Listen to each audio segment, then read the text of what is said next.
you guys? Your girl G here. Welcome back to my channel. We're going to play a little bit of catch up today, and we are going to talk about growing up hip hop. Now, you guys, I know this week I ended up missing Married at First Sight, but honestly, y'all, Married at First Sight is playing games. They are drawing out this wedding and everything part. So when we start to actually get into the season, I think that's when I'm going to pick up reviewing Married at First Sight, or when there's actually something good on there, because Lifetime, y'all playing right now. But I watched Growing Up Hip Hop finally. I'm going to come and talk to you about that. Man, everybody was getting into to Cree and Savannah's ears.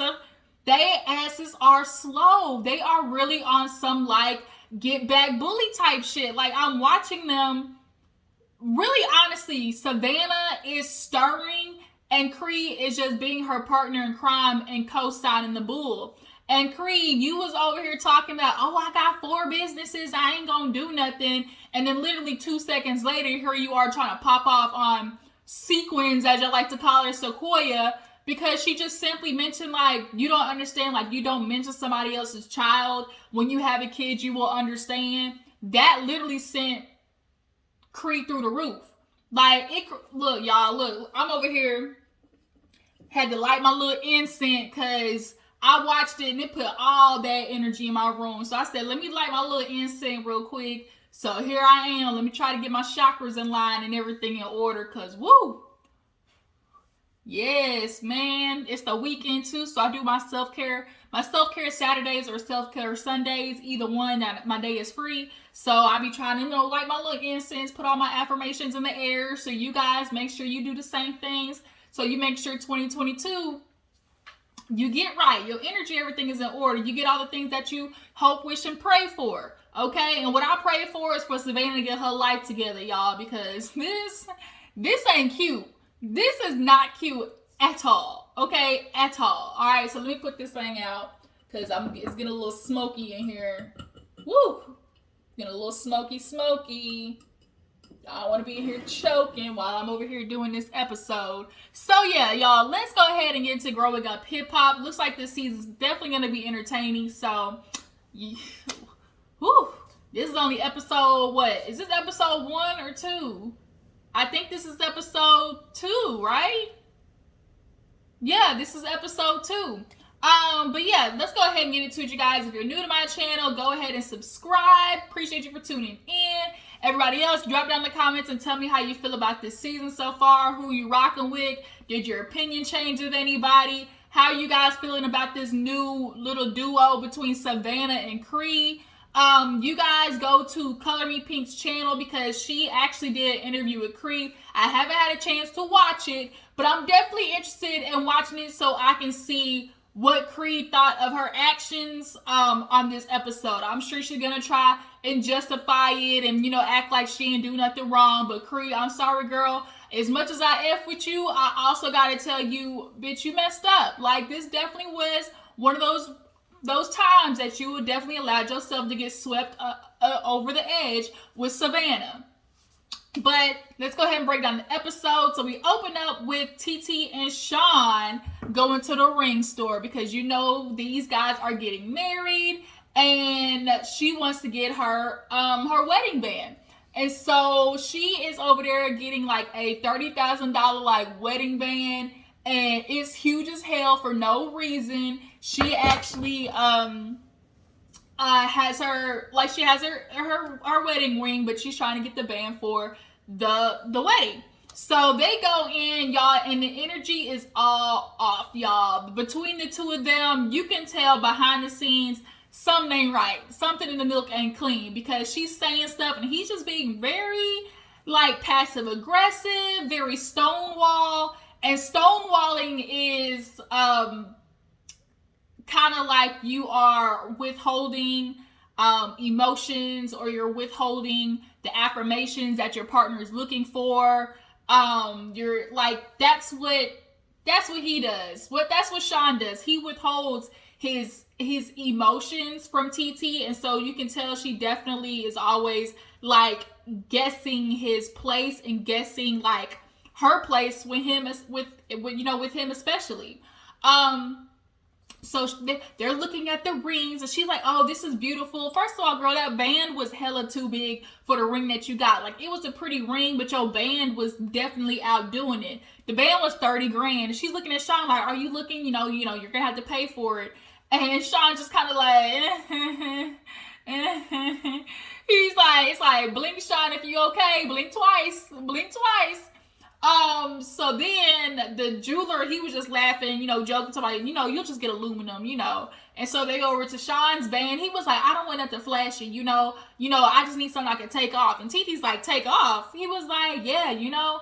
And the dude, even the jeweler was like, no, like, you're not supposed to take it off.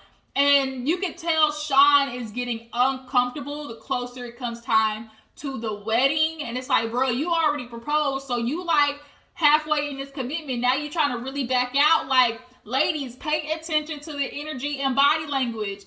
The niggas will let you know. It ain't the words, it's the actions. And for him, he was looking for every excuse not to wear a ring. Like, you don't wear it in the shower, do you? And TT's like, yeah. He was like, oh, you know, you shower with it? He's like, well, you know, I gotta take it off when I work out. So it's like, why do you keep looking for reasons to take off the damn ring, Shawn? Like, is there something, you know, you need to tell us? And now we do know that Shawn was, you know, creeping back in the day with TT. You know, she caught him a couple of times being unfaithful. And TT's, of course, trying to, like, tell him, no, the ring is supposed to stay on because now you know yourself to remind yourself and let everybody else know, bitch, you taking 24/7. But TT, I hate to tell you, having a ring on a man's finger don't mean shite these days. That almost is more of an attraction for ladies and these little birds out here to even want him more. Like, cause it's like, ooh, what you doing to get booed up? Like, TT, I hate to tell you, boo, but the rings don't mean shit, okay?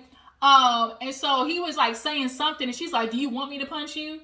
And it's just like, you can tell they on shaky ground right now. They are on shaky ground. And TT, you are forcing this marriage to work. And you could tell like you're trying to, I don't know, like force it. Like get him stuck in something because you guys have a kid together and all of that. And it's like, don't build up this tower just for y'all to basically have to push it down. Like, it's looking real hella shaky Jenga base. Like, it's looking real shaky, like this hoe is about to topple over any minute now.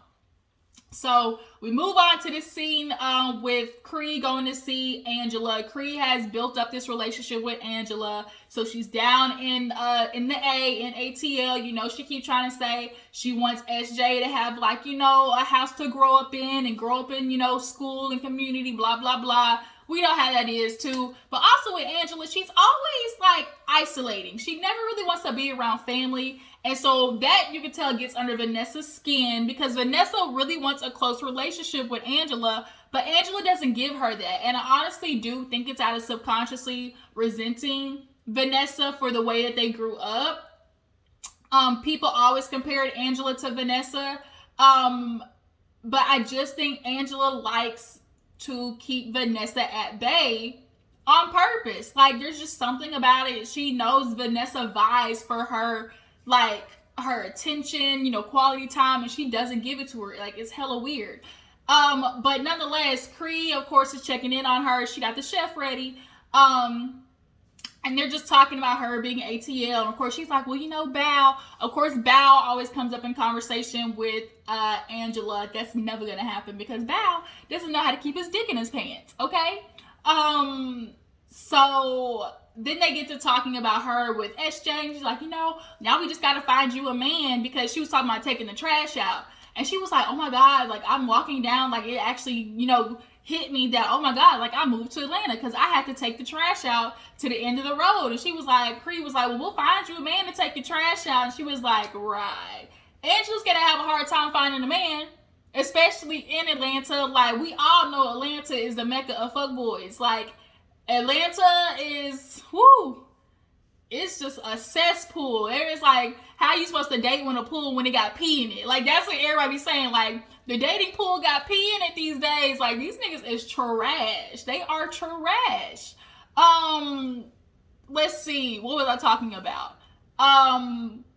Oh yeah, so she was like, well, don't you want more kids? And she was like, sometimes I do, sometimes I don't. And Cree ends up kind of revealing about her kid situation. When she was 18 in college, she ended up terminating a pregnancy. I'm pro-choice. Do you, boo-boo? And just like you did what most girls at that age would have done, like being 18 with a kid, like just starting college, like there's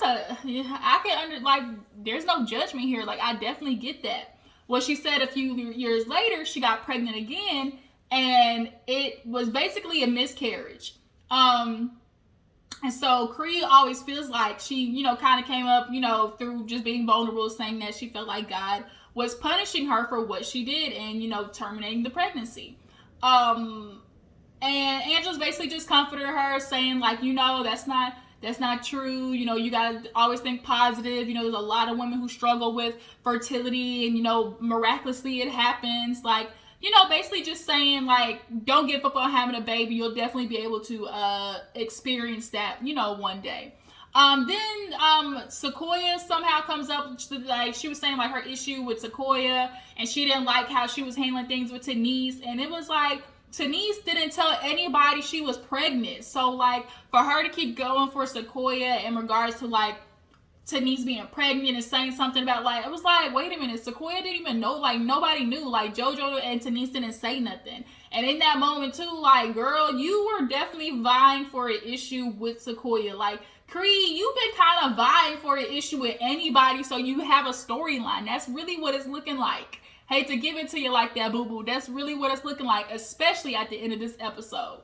So we move on to Twist, y'all. Twist, he over there shitting bullets, shitting bricks, because he's on his way to the courthouse after getting another charge while he was in Texas visiting family. He ended up having, a gun on him. And it's like, bruh, you already got 2 charges. What the hell are you thinking? He's already got 2 charges. They found gun and weed on him. So, niggas with guns and weed, that's like the worst combination. Hell, they'll send you to jail for 15 years of life for a dime sack, like for 3.5. Like, it's a struggle out here. We know how this shit works for black folks. But he's just kind of feeling bad because he's like, damn, my family depends on me. I'm just thinking about like who's gonna take care of them. He's like, I just really feel like I messed up. Like I can't keep going this way. Like he's like, I'm just praying. So he goes into court. A couple hours later, he comes out and he's over there just he just like like he just going. He happy. He just like that's that meme. That's one of my favorite gifts. You just like, it's just like, won't he do it? Will he won't? Like, look at God, okay? He out there happy and everything, and he was like, man, we ended up having a substitute judge, like a substitute teacher. She just looked at him like, boy, ain't you cute? Take your little cute stuff on. And he was just like joking, but yeah, so she ended up giving him deferred 10 months probation, so he doesn't have to check in now. But bro, you lucky. Like Twist, you hella lucky. And so he's definitely looking at this moment as, okay, I hear you, God. I hear you. I hear what you're saying. I need to get my shit together, okay?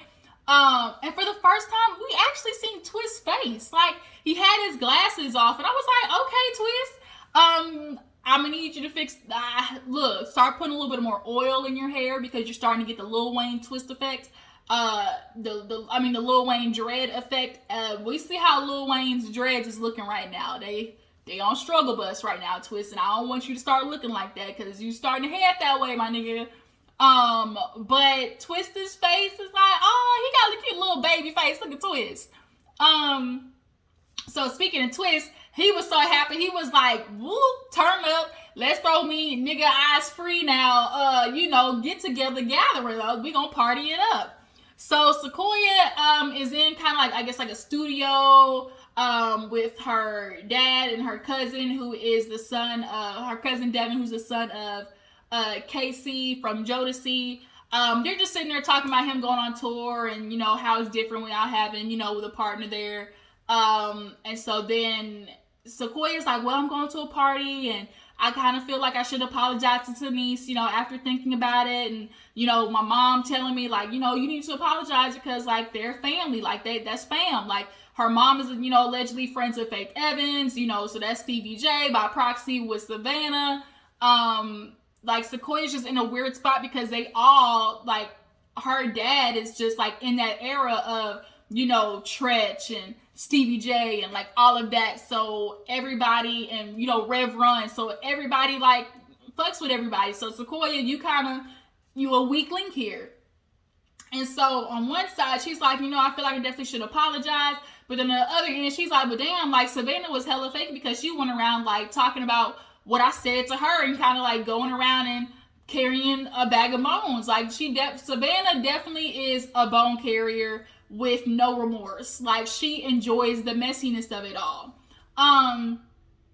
But her dad was like, well, I don't feel like you should apologize. And it was kind of like, Daddy, like, come on, Dad, you gotta hold your daughter accountable for when she fucking up. Like Sequoia definitely at that time came in on some rah. She wanted a problem, and that's why she took Tanice's words out of whack. Like she definitely put 20 on 10 when it came to Tanice because she wanted an issue. She needed an entrance into growing up hip hop, so she definitely played herself because in coming in, she even said it herself. She was like, yeah, you know, everybody's on Tanice's side. Like she watched that shit back and realized she looked stupid. That's what it was. You realized you came in a little too hot, and now you need to fan them flames down because people ate her ass up. Like they got into Sequoia bad. But here her cousin go, well, I mean, I don't think so. Like, you know, you just need to go off the energy, but you know, you make sure you know you. Like, you know you, cousin. And so it's kind of like, ooh, like, bro, Devin, you might be getting her a little bit of bad advice. So it's the day of the party. Everybody's showing up. Savannah and Cree end up getting there first. Savannah, girl.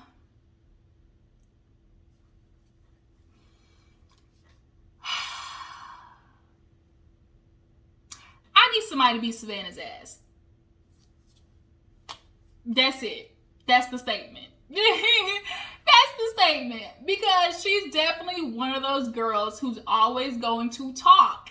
Like, they're going to talk, especially when she knows she has somebody like Cree, big old hefty ass behind her back, who's gonna ride or die with her, and security also being in the picture. I tweeted this. I was like, Savannah is one of those girls you gotta catch while that bitch out, like grocery shopping or something like that.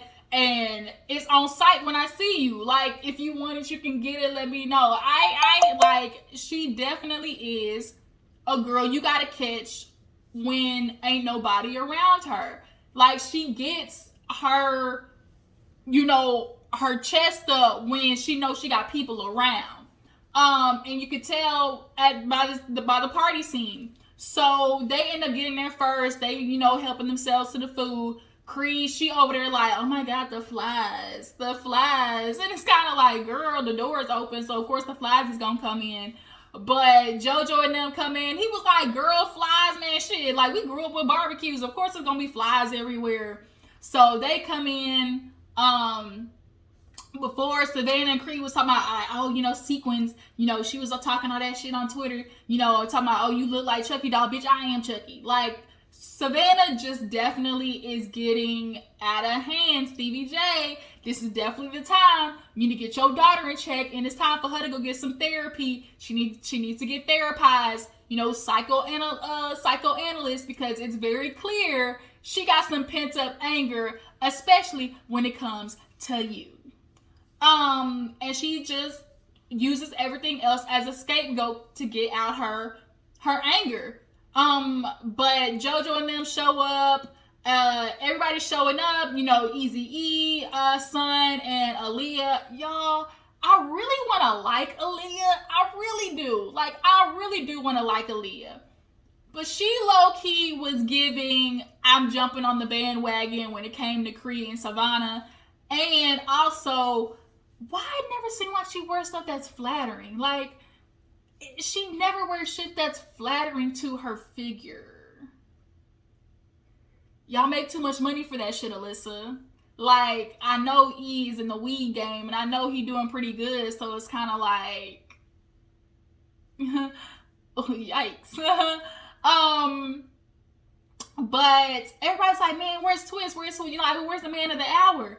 And so they're like, first of all, like, what we doing here? And somebody's like, oh, y'all don't know? They were like, man, Twist, he was fighting the case, and he got off, free. So everybody's like, oh, like, we gotta turn up then. Like, homie got, he free out of jail. Like, what was it? Shout out to goddamn Zoe. Like, we gotta turn the fuck up. Like, Twist ain't going to jail.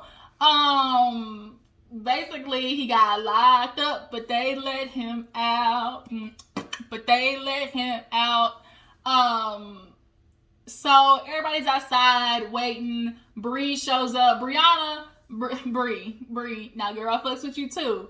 Why you always look like you just got off Skid Row? Like, Bree always look like she just. I appreciate Bree with the I don't give a fuck attitude. I really do, because like she really does not care. She's not here for the bull. Bree definitely has grown over the seasons. You can tell.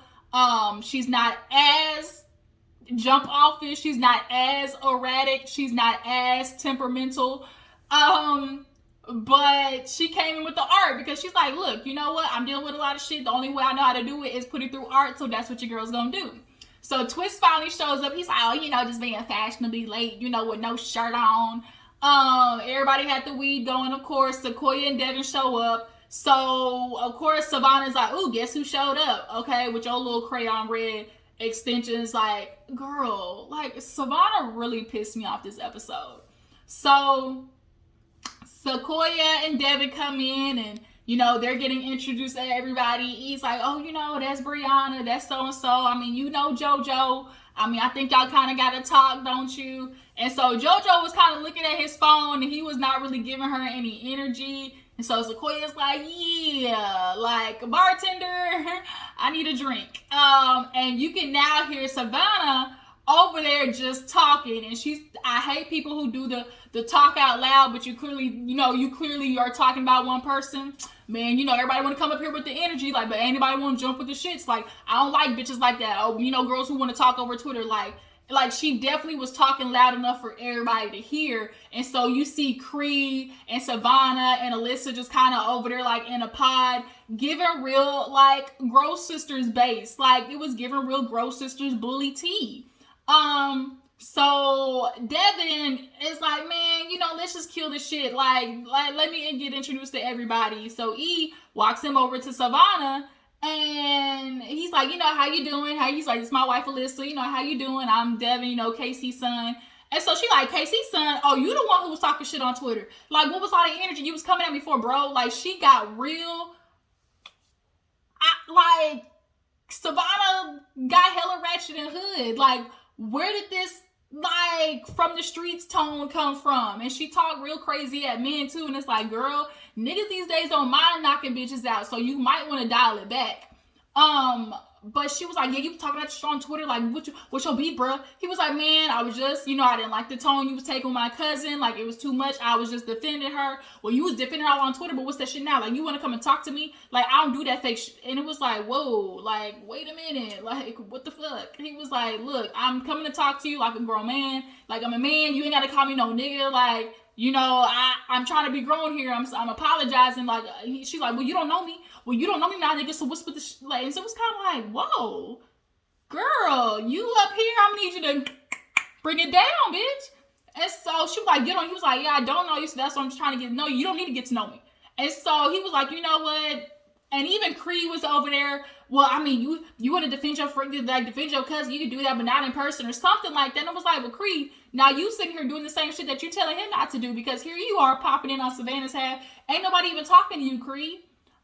So he walks away, and he basically tells Sequoia, like, she ain't gonna hear it. Don't even try to apologize. So Sequoia instead tries to knock out JoJo, apologizing to him. Like, at least if I can't knock out Savannah with that one, let me just go ahead and knock out JoJo.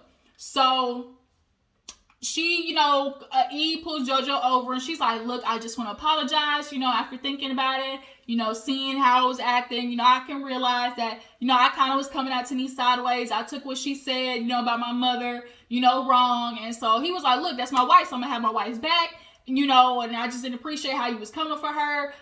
Sequoia definitely did not know that Denise was pregnant. So a lot of people was like, oh, you came for, like, nope. At that time, JoJo and Denise hadn't told anybody about them being pregnant because she suffered a miscarriage.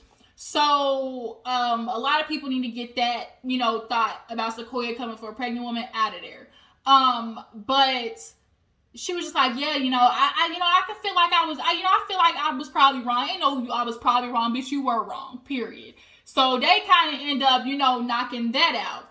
So she goes back over kind of to the lounge area to sit, and Cree gets up and was like, man, you know what? I'm grown enough to talk to Sequoia. I'm friends with the Simmons. Like, let me try to see what's the issue. So Cree calls over Savannah and her goddamn junior high 7th grade, I want to go to the spring fling ass outfit on. And girl, your eyebrows were too dark. You damn near had a unibrow like Savannah with your Stevie J strong-faced ass. You need to chill out. So Cree's talking to Sequoia and was like, I just need to figure out what the issue is. You was coming at Denise all sideways, and she was like, look, I already talked to JoJo about it. I understand where I was wrong, but I'm just trying to figure out what your issue with me is. Like, Cree, why you coming at me? And Cree was like, I'm sitting there asking, like, Cree, why are you coming at Sequoia? Like, y'all have no issue. And so Savannah pops up and was like, look at here, bitch. Like, I don't even know why you coming at me. Like, I don't even know what your energy is like, because you really not about it, bitch. Like, you really not about it. I'm really that one. And here you want to sit here and talk all that mess, but here you are in person. And so Sequoia's like, are you done? No, bitch, I ain't done. If I was done, you ain't gonna do nothing about it, bitch. Are you? And like, she kept saying, bitch, like, back to back. And I'm like, whoa, like, Savannah, you need your ass beat. Like, Savannah really is one of those girls who's not gonna learn her lesson of, like, who she can try until she get that ass beat. And so she was like, you didn't even worry about it, bitch. What you need to do is go home and take care of your son. You figure out what it is about your son. And so, of course, Sequoia hops up, and now Cree hopping up. Now, security guards are in the way. And it's like, wow, like, you really are taking this left. Like, you can tell Savannah wanted to have a scene. Girl, I'm sure it's starting to look like you ran through that PPP money last season. It's starting to look like you ran through your little loan from last season, because ain't no reason why you trying to make this scene unless you're trying to get paid. Okay? We understand that your father is behind on child support. We know he ain't helping you with no money because his ass is broke. So he trying to go after Faith Evans for spousal support. So you must be on struggle bus with your daddy, huh?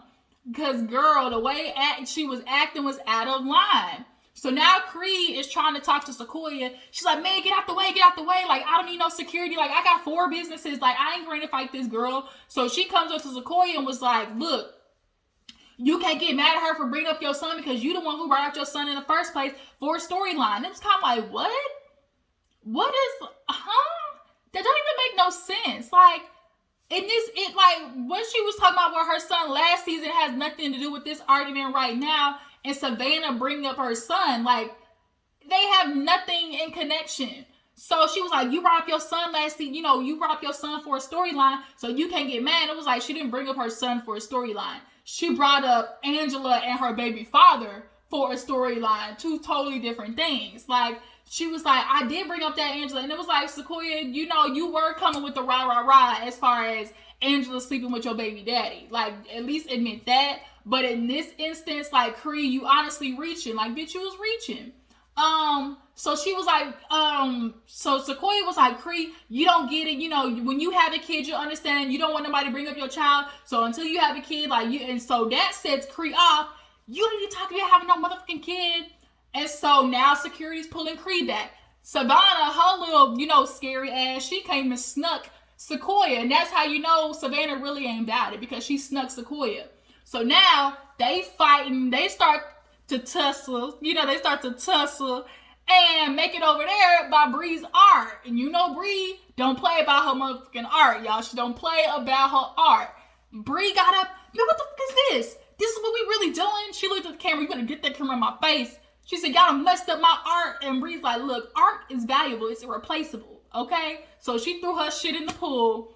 So Sequoia's getting pulled back. Savannah, she got folded up like a damn lawn chair. Did y'all see the way she was sitting there like this when they was trying to put her in the damn van? And Twist is like, what the, you ain't got no home training. Savannah doesn't have no home training. And honestly, she ain't never had to have none because her daddy wasn't in the picture, unfortunately. Savannah, you got issues. We understand. You don't know where you're at in life. You don't know what you're going to do for the future. You ain't got no money in your pockets. Your daddy is inconsistent. You clearly are like struggling with not having no man. And she's like, and then she killed me when she was talking about, oh, people always want to come at me like I'm some pretty bitch from LA. Y'all always trying to come at me like some pretty rich bitch from LA. And it was like, what? Don't nobody think that about you, Savannah. Trust me. Don't nobody think about me. Girl, you was reaching. But yeah, she's got a lot of suppressed emotions, and she's definitely looking for something else to take it out on. And that's not what we gonna do, period. Like, you go get help, period. That's it. That's in the discussion. And now Twist is over there like, bitch, you ain't got no home training. He's like, man, I wasn't raised by celebrity parents. Like, whoever raised y'all really fucked up. He's like, here y'all are in my goddamn rented apartment in my Airbnb, bitch. And like, here you are scaring off my white strippers. Like, when he said scaring off my white strippers, y'all, I died. And then you will see these little white strippers walking out. Bitch had all types of fupa, muffin top, and looking real cracked out. But that was the end of the episode, you guys. Y'all tell me how you feel about whose side you on. Do you guys feel like Cree is definitely trying to jump on the Savannah bandwagon? What do you guys feel about Savannah? Was she just trying to make a scene? Like, what is it? What are you guys feeling? And what do you guys think about Shawn and TT? Where do you think the animosity is coming from with them? I appreciate y'all for tuning in. Make sure to follow my Instagram and Twitter. I'm going to be coming back with Ladies Who List. That's going to be added to the roster, Ladies Who List, because it was definitely a good episode, as well as Love During Lockup. So you guys stay tuned.